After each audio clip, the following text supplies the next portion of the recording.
Welcome to Sylvia Stingray. Hey guys, welcome back to my channel. It's me, Sylvia, your Yuri Manhwa translator.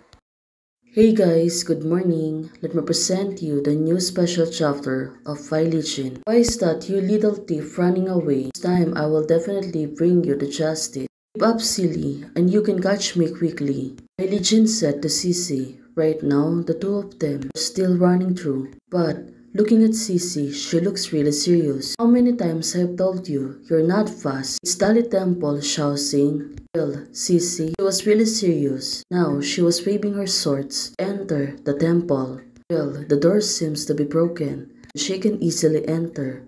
But when she entered, she got really surprised that Bai Li Jing was hiding, and Muxi and Buyi was there, making up a tea. And it really makes sense. She was really facile. Bai Li Jing really tricks her. Ouch, Gu. Chelsea, why are you anxious tonight? You even wait at the door to open the door. I'm not. I don't.